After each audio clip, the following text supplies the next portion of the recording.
আপোনালোকৰ Gitanjali senior secondary school আজি ফলাফল ঘোষণা কৰা হৈছে হাই সেকেন্ডাৰী কেনেকুৱা ৰিজাল্ট হৈছে স্কুলৰ আমাৰ 71 হৈছে ৰিজাল্ট হয় হাইষ্ট পাৰ্চেন্টেজ উঠিছে 95% হয় আৰু বিজনেছ মেথমেটিক্সত অসমৰ ভিতৰত আমাৰ দুজনী ছোৱালীয়ে হয় হাইয়েষ্ট মাৰ্কছ পাইছে আৰু বহুত প্ৰত্যাহ্বান নিউজে আপোনালোকৰ বিদ্যালয়ে সফলতা ধাৰা অব্যাহত ৰাখিছে কি ক'ব এই ক্ষেত্ৰত কিন্তু না আমাৰ ৰিজাল্ট প্ৰত্যেকবাৰে ভাল হয় হয় আৰু পূৰ্বে আমাৰ ঢেৰ ল'ৰা ছোৱালী ষ্টেণ্ডো কৰিছিলে হয় এইবাৰো যদি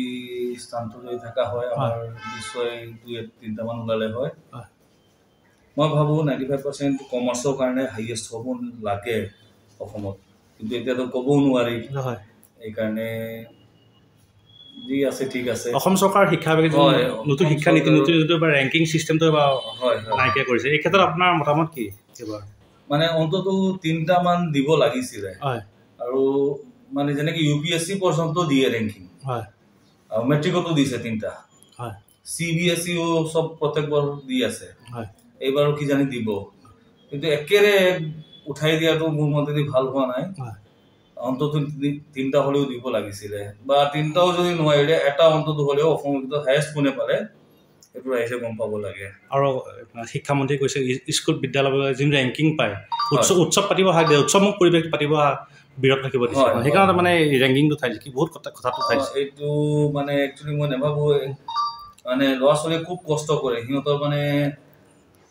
এই ষ্টেণ্ডটো লৈ পেলাই আমাৰ ইয়াত অসমত বেলেগ পৰিৱেশ এটা থাকে উৎসৱমুখ পৰিৱেশ হয় হয় হয় সিহঁতে মানে 2 বছৰ এইটো কাৰণে কষ্ট কৰে যে আমি ষ্টেণ্ড কৰিম আৰু কিছুমানে পাৰে কিছুমানে নোৱাৰে বুজি পাইছোঁ এইটো যে কোনোবা যদি 1 মাহ 2 মাহৰ কাৰণে যদি ষ্টেণ্ড নকৰে মনটো ভাঙি যায় কিন্তু তথাপি সেই বুলি মানে বস্তুটো যে একেৰে এবলিছ কৰি দিব সেইটো ভাল হোৱা নাই আপোনাৰ এইবাৰ বিদ্যালয় কিমানজন ষ্টুডেণ্টে পৰীক্ষা দিছিলে আমাৰ 159 কমাৰ্চৰহে নহয় অকল কমাৰ্চৰ ৰিজাল্ট 159 ৰিজাল্ট পাছ কৰিছে ফাৰ্ষ্ট ডিভিজন কিমান পাইছে আমাৰ ফাৰ্ষ্ট ডিভিজন 130 হ'ব 130 তাকে কোনোবা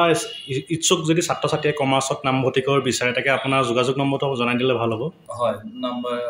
হেৰি কৰক 9101141123 আপোনালোকৰ কলেজখন কোনখিনিত অৱস্থিতখিনি আমাৰ এই মণ্ডল অফিচৰ লগতে আছে মণ্ডল অফিচৰ এই নগাঁও চাৰ্কল অফিচ যিটো আছে হয় এই লগৰ গলিটোতে আছে এডমিশ্যন চলি আছে এডমিশ্যন চলি আছে ঠিক আছে ধন্যবাদ